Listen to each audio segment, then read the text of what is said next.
الحمد لله نحمده ونستعينه ونستغفره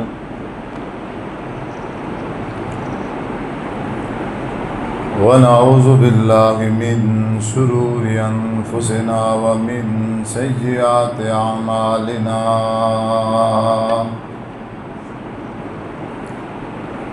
من يهده الله فلا مضل له ومن يضلله فلا هادي له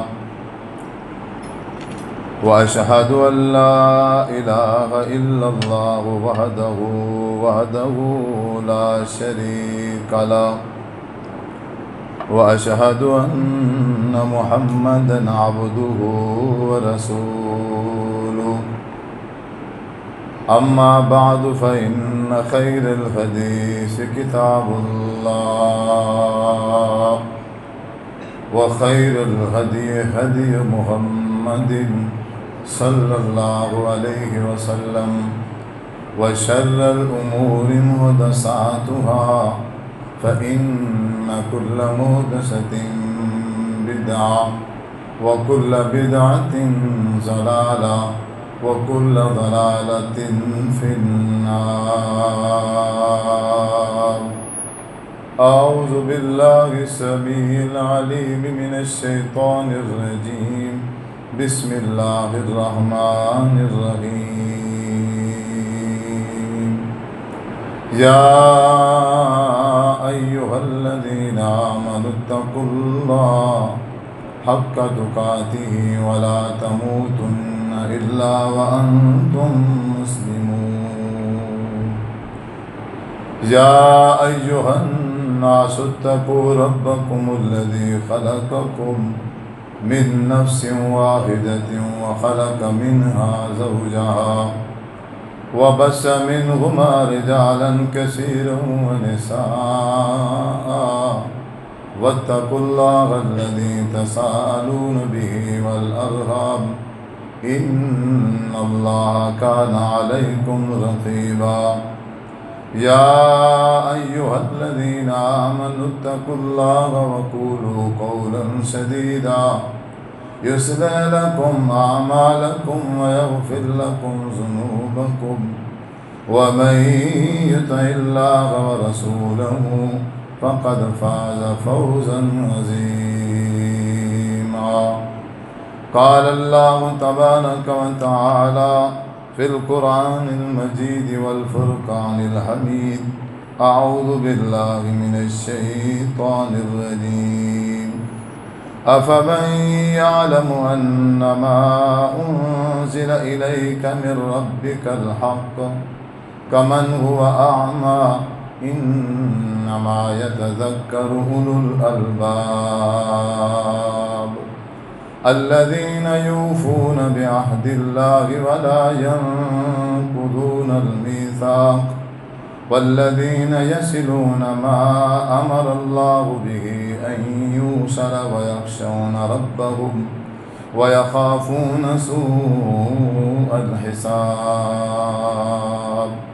والذين صبروا ابتغاء وجه ربهم وأقاموا الصلاة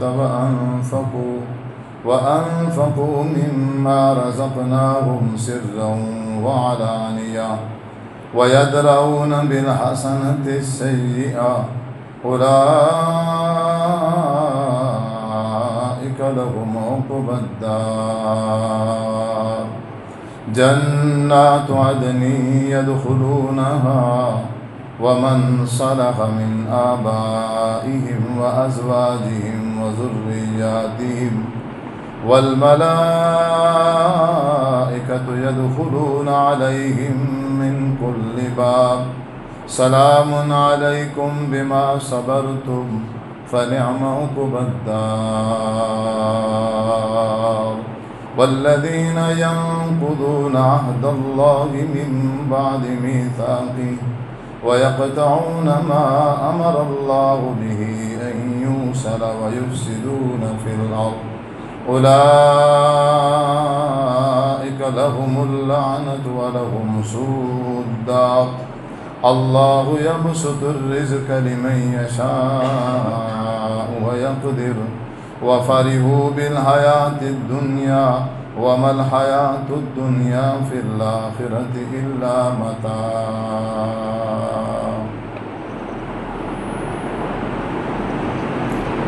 ہر قسم کی حمد و ثنا اللہ وحدہ لا شریک کی ذات کے لیے، درود و سلام آقا دو جہان جناب محمد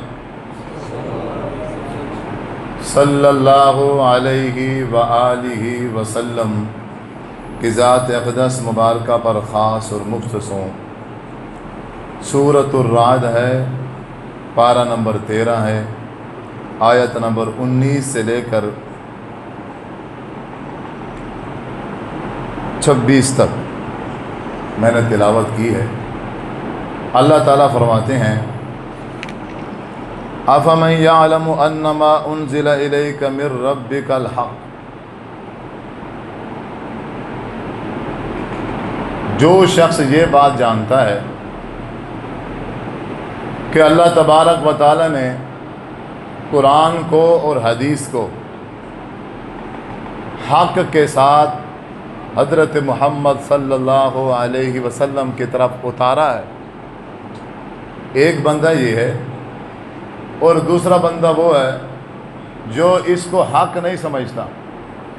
کمن ہوا اعمیٰ، اس بندے کو اللہ تبارک و تعالیٰ نے اندھے شخص کی طرح تشبیہ دی ہے۔ ایک بندہ شریعت کو حق جانتا ہے، کمن ہوا اعمیٰ، وہ اندھے کی طرح نہیں ہو سکتا۔ اندھا تو وہ ہے جس نے نہ کچھ دیکھا نہ کچھ سمجھا، جو قرآن کو حق نہیں سمجھتا، جو حدیث رسول صلی اللہ علیہ وسلم کو حق نہیں سمجھتا، وہ سمجھو اندھا ہے۔ آنکھیں ہونے کے باوجود بھی وہ کیا ہے؟ اندھا۔ انما یتذکر اولو الالباب، اللہ تعالیٰ فرماتے ہیں اس قرآن مجید سے نصیحت حاصل کون کرے گا؟ حدیث رسول سے نصیحت حاصل کون کرے گا؟ اللہ تعالیٰ فرماتا ہے یتذکر اولو الالباب، عقل والے نصیحت حاصل کریں گے۔ بے وقوفوں کا کام نہیں ہے کہ وہ قرآن کو سمجھ سکیں یا حدیث رسول کو سمجھ سکیں۔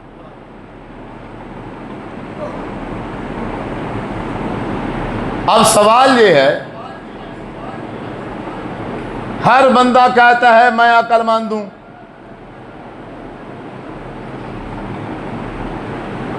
اس مسجد میں بیٹھا ہوا کوئی شخص ایسا ہے جو اپنے بارے میں یہ کہ نہیں بھائی میں عقل مند نہیں ہوں، میں تو بے وقوف ہوں؟ ہے کوئی؟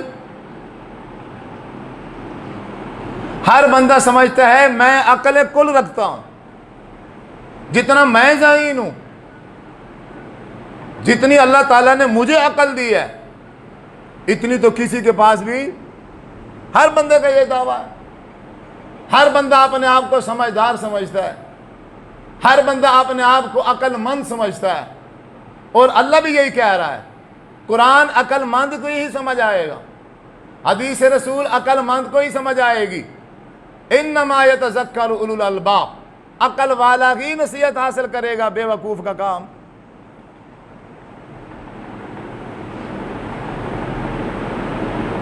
کچھ کو آپ عقل مند سمجھتے ہیں، کچھ کو میں عقل مند سمجھتا ہوں۔ آپ کے نزدیک عقل مند وہ اور ہیں، میرے نزدیک عقل مند اور ہیں۔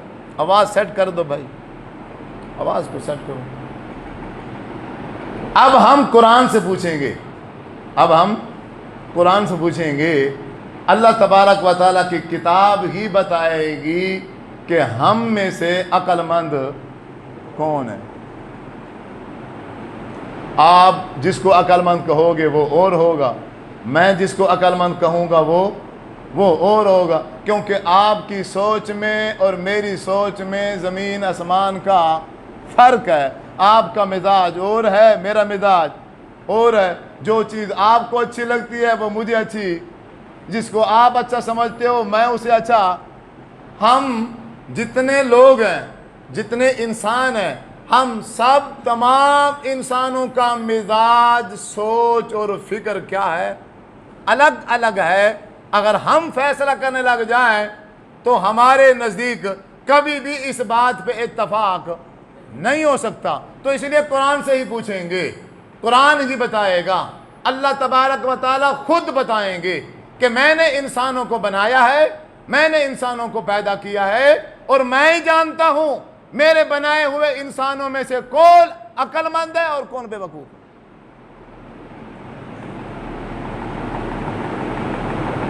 عقل مند انسان کی پہلی نشانی، عقل مند انسان کی پہلی نشانی کیا ہے؟ اللہ فرماتے ہیں الذین یوفون بعہد اللہ ولا ينقضون المیثاق۔ عقل مند اللہ تعالیٰ فرماتے ہیں وہ شخص ہے کہ جب دو بھائی، جو دو انسان آپس میں کوئی عہد معاہدہ کر لیں،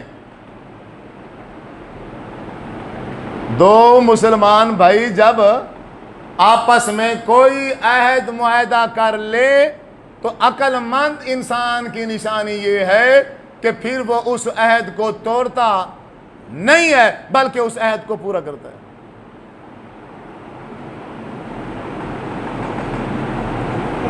اب ہر بندہ اپنے گربان میں جنگ کے دیکھے، میں عقل مند ہوں یا نہیں، میں اپنے وعدوں کی کتنی پاسداری کرتا ہوں، میں اپنے کیے ہوئے وعدے کتنے نبھاتا ہوں،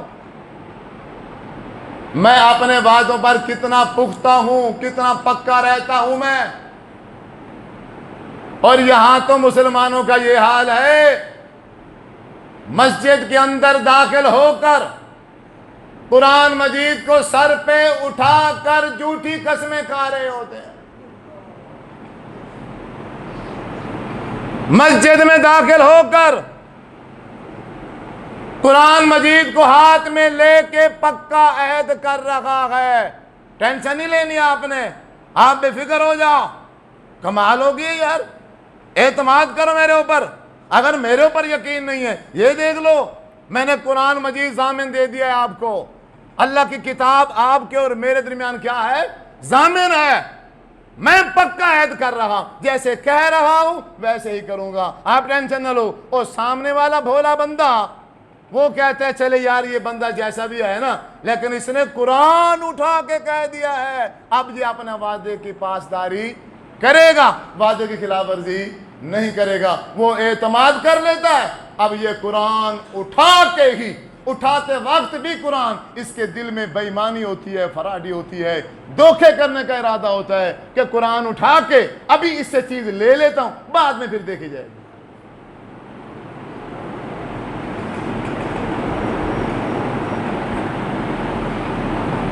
ایک بندے نے زمین خریدی، جس سے خریدی وہ اس کو بیان نہ دے سکا، فوت ہو گیا۔ اس کی جو بیوی تھی وہ اس کے پاس گیا، وہ قرآن مجید پڑھ رہی تھی، ہمارے شجابات کی بات، وہ قرآن مجید کی صبح صبح تلاوت کر رہی ہے، بندہ پہنچ گیا، اس نے جا کے کہا کہ مجھے بیان دے دو، میں نے پیسے دے دیے۔ اس نے کہا بیٹا یہ زمین پلج ہے، یہ جیسے ٹھیک ہوگی پلج ختم ہوگا، میں یہ قرآن پڑھ رہی ہوں، قرآن پہ میرا ہاتھ ہے، میں تمہیں بیان لے کے دوں گی۔ اس نے وہ اماں جان کے اس قرآن پر ہاتھ رکھے پہ کیا کر لیا؟ اعتبار۔ وہ ماں بھی، وہ عورت بھی فوت ہو گئی، لیکن اس بندے کو ابھی تک بیان نہیں ملا۔ لوگوں سے پیسے لے لیتے ہیں ہم، اور جب دینے کی باری آتی ہے ادھار پہ چیزیں خرید لیتے ہیں، زمینیں لے لیتے ہیں، سودے ہو جاتے ہیں، عہد معاہدہ ہو جاتا ہے، 4 بندوں میں، 8 بندوں میں لین دین ہو رہا ہے، پکے وعدے ہو رہے ہیں، بس پیسے تو میرے 1 مہینہ پہلے آ جائیں گے، لیکن میں 1 مہینہ آگے کا آپ کو وعدہ دے رہا ہوں، اسی لیے اگر آنے میں کوئی اونچ نیچ ہو بھی جائے آپ کو وعدے پہ پیسے مل جائیں. اس لیے میں تھوڑا سا آگے ٹائم بتا رہا ہوں. جھوٹ بول رہا ہوتا ہے, فراڈی کر رہا ہوتا ہے, دھوکہ کر رہا ہوتا ہے. جس وقت یہ چیز لے رہا ہے اس کی پوزیشن نہیں ہے اس چیز کو لینے کی. اب یہ صرف اندازہ, آس ہے, امید ہے, آ جائے گی تو دے دوں گا, اگر لیٹ بھی ہو جائے گی تو پھر کیا ہے, چیز تو میرا نام ہو گئی ہے نا. آپ دے دوں گا تو دے دوں گا, نہیں دوں گا تو یہ کیا کر لے گا.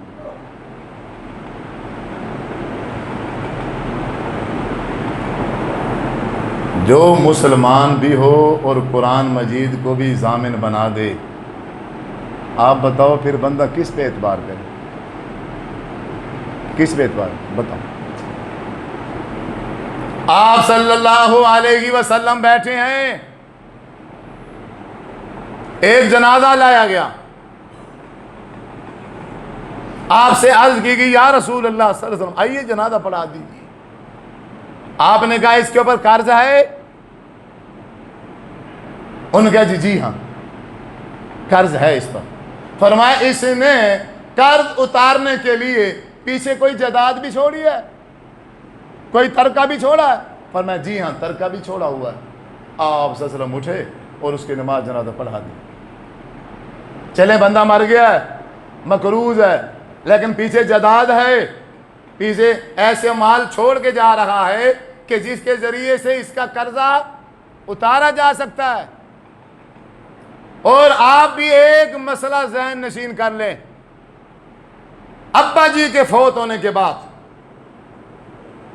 ابا جی کی, اماں جان کی جو جائیداد ہے, سب سے پہلے اس جائیداد کے ذریعے سے اس فوت ہونے والے شخص کا کیا اتارا جائے گا؟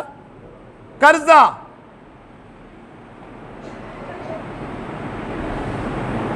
جھوٹ بولتے ہیں, اس وقت بھی جھوٹ بولتے ہیں. ہمیں کہتے ہیں مولوی صاحب وہ دل نرم ہوا کھڑا ہوتا ہے, دل کے اندر غم ہوتا ہے, ابھی ابا جی فوت ہوئے ہیں, ابھی اماں جان فوت ہوئی ہیں, بڑا متقی بنا کھڑا ہے, بڑا میں سب کو دے دوں گا, میں اپنا گھر بیچ کے دے دوں گا, میں اپنی دکانیں بیچ کے اپنے والد کا قرضہ ضرور اتاروں گا. یہ ڈرامہ کر رہا ہے. مولوی صاحب آپ میری طرف سے اعلان کر دیجئے میں اپنے ابا جی کا قرضہ دوں گا. وہ مولوی بیچارہ اس کے کہنے پہ اعلان کر دیتا ہے, بھائی وارثوں کی طرف سے اعلان ہے, وہ ابھی بھی پیسے دینے کے لیے تیار ہیں اور بعد میں بھی اگر کسی نے لینا ہو تو تیار ہیں, وہ ساری زندگی نہیں دیتے. جب قرض باپ کے لینے کی باری آتی ہے پھر سارے وارث ہوتے ہیں, جب باپ کا قرض اتارنے کی باری آتی ہے تو پھر سارے ہی. وہ اصل میں بات یہ ہے, ٹھیک ہے ہمارے ابا جان نے آپ کے پیسے دینے ہوں گے, لیکن مسئلہ یوں ہے میں تو ان کی موجودگی میں علیحدہ ہو گیا تھا, ابا جی تو میرے ساتھ نہیں رہتے تھے. اب مجھے کیا پتا اس نے کس کے ساتھ لین دین کیا اور کس کے ساتھ لین دین نہیں کیا. اب اس نے یہ ڈرامہ کر کے, یہ بہانہ بنا کے اپنی جان چھڑا لی.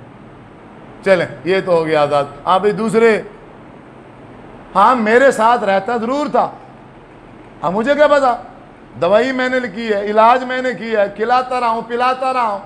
اب مجھے کیا پتا اس نے لاکھوں اٹھا رکھے تھے قرضہ, میرے پاس کچھ بھی نہیں ہے. اوے اللہ کے بندو تم نے دینا ہی نہیں ہے, تمہیں کس نے کہا کہ تم دو؟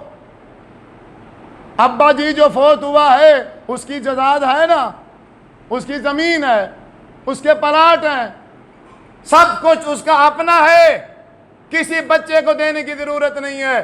ابا جی کی جتنی جائیداد ہے سب میں سے تقسیم کرنے سے پہلے ابا جی کا, اماں جان کا کیا اتارا جائے گا؟ قرضہ. باقی جو بچے گی پھر ابا جی کی وصیت دیکھی جائے گی. ہاں اگر اس نے کسی کے بارے میں وصیت کی ہے تو دوسرے نمبر پر اس کی وصیت پوری کی جائے گی, پھر جو بچے گا وہ وارث آپس میں تقسیم کریں گے. یہاں یہ جو بزرگ ہیں یہ بہت بڑی غلطی کرتے ہیں. میں اکثر کہا کرتا ہوں نماز جنازوں میں کہ ہر بزرگ کو چاہیے, موت کا تو کسی کا پتہ نہیں, لیکن کم از کم ہر بزرگ کو چاہیے وہ آج ہی سے یہ تہیہ کرے اپنے بچے کو، اپنے کسی دوست کو، اپنے کسی چاہنے والے کو، کسی معزز انسان کو ساتھ بٹھائے اور اپنی وصیت لکھوائے. اپنی کیا لکھوائے؟ وصیت لکھوائے. بیٹھو بھائی لکھو، عدنان ساجد کے ساتھ میرا کاروبار ہوا تھا، یہ اس کے ساتھ میرا لین دین ہوا تھا، اتنے پیسے میں نے لیے تھے، اتنے ادا کر دیے ہیں اور اتنے باقی میں نے اس کو دینے. فلاں کے ساتھ میرا اس طرح کا معاملہ ہوا تھا اور اتنے میں نے اس سے پیسے لینے، یہ وارث میرے لے لیں اور فلاں کو اتنے دینے. یہ تحریر ہر بزرگ کے پاس لکھی ہونی چاہیے. اور سارے بچے پیدا ہونے والے نالائق ہی نہیں ہوتے، ان کے اندر اللہ تبارک و تعالی ایک بچہ یا بچی ایسا ضرور پیدا کر دیتا ہے جو اپنے والد کا قرضہ اتارتا ہے. لیکن لکھا ہوا تو ہو، پتہ تو ہو. جب میں لکھواؤں گا اس کا مطلب یہ ہے کہ میں اس بھائی کے پیسے دینا چاہتا ہوں. اس کا مطلب کیا ہے کہ میں پیسے ادا کرنا چاہتا ہوں. جب میں نے اپنے سچے دل سے ارادہ کر لیا ہے کہ میں نے اس کو پیسے واپس لٹانے ہیں، پھر اللہ تبارک و تعالی مدد کرتا ہے، پھر اللہ تبارک و تعالی بندے پیدا کرتا ہے. اس بندے کی وہ جو دلی خواہش ہے اللہ تعالیٰ اس کی پوری کر دیتا ہے اور قرضہ اتر جاتا ہے. جنہوں نے کسی کو بتایا نہیں ہے، وصیت لکھی نہیں ہے، کوئی خبر نہیں ہے، 10,000 اس سے لے کے کھا گیا ہے، 5 اس سے لے کے کھا گیا ہے، 1,000 اس کا کھا گیا ہے، 500 اس کا کھا گیا ہے، 1 مرلہ زمین اس کی قبضے میں لے رکھی ہے، 2 مرلے اس کی لے لی ہے، 1 ایکڑ اس کا قبضے میں ہے، 1 کنال اس کی قبضے میں ہے. جہاں سے جیسے اس کے ہاتھ جو چیز لگی ہے اور اسے خود کوئی یاد نہیں ہے کہ میں اب کس کا کھا گیا ہوں، وہ کیا لکھے گا؟ وہ کچھ لکھ سکتا ہے؟ مر گیا مردود نہ فاتحہ نہ درود. کوئی فائدہ ہی نہیں ہے، جتنی مرضی فاتحہ پڑھتے رہو، کوئی دن. اس نے پیسے دینے. آپ صلی اللہ علیہ وسلم کے بعد جنازہ لایا گیا. آپ نے دوسرے جنازے والے سے پوچھا، ہاں بھائی اس کے اوپر قرض ہے؟ صحابہ نے کہا یا رسول اللہ صلی اللہ علیہ وسلم اس کے اوپر قرض ہے. فرمایا اس نے پیچھے ترکہ چھوڑا ہے مال جس کے ذریعے سے قرض اتارا جائے. صحابہ نے عرض کی یا رسول اللہ صلی اللہ علیہ وسلم اس نے اپنے پیچھے کوئی ترکہ نہیں چھوڑا جس کے ذریعے قرض اتارا جائے. آپ نے شاہ فرمایا پھر تم ہی اس کا جنازہ پڑھو، میں محمد صلی اللہ علیہ وسلم ایسے شخص کا جنازہ پڑھانا گوارا نہیں کرتا،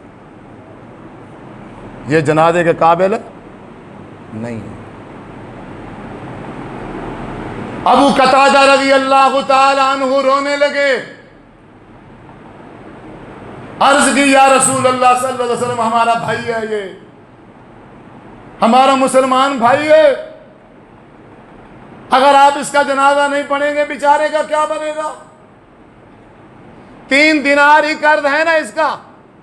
میں ابو قتادہ اس کے جنازے کے پاس کھڑا ہو کے میں ذمہ داری لے رہا ہوں کہ یہ 3 دینار اب میرے ذمے، اب یہ 3 دینار میرے ذمے، میں اپنے ذمے لیتا ہوں، اس سے ادا ہے، میں اس کا قرضہ ادا کروں گا. اے محمد صلی اللہ علیہ وسلم آپ برائے مہربانی اس میرے بھائی کا نماز جنازہ پڑھائیے. آپ صلی اللہ علیہ وسلم نے اس کے نماز جنازہ پڑھایا اور جب جنازہ پڑھا لیا دوسرا دن ہوا، آپ صلی اللہ علیہ وسلم وہیں سے گزرے، ابو قتادہ مل گئے. آپ نے پوچھا ابو قتادہ وہ قرضے کا کیا بنا، دے دیا ہے یا ابھی نہیں دیا؟ اللہ فرمایا ابھی نہیں دیا، میں اس کو اتارنے کی کوشش میں ہوں. دوسرا دن ہوا، ہاں بھائی وہ قرضہ اتارا ہے یا نہیں اتارا؟ کہا یا رسول اللہ صلی اللہ علیہ وسلم میں نے وہ اتار دیا ہے، میں نے وہ اتار دیا. اللہ، یہ سفید داڑھیوں والے بزرگ، یہ 5 وقت کے نمازی، یہ تہجدیں پڑھنے والے، یہ قرآن مجید کے ساتھ دوستیاں لگانے والے، انہوں نے لاکھوں اور ہزاروں اور سینکڑوں بندوں کے پیسے دینے ہیں.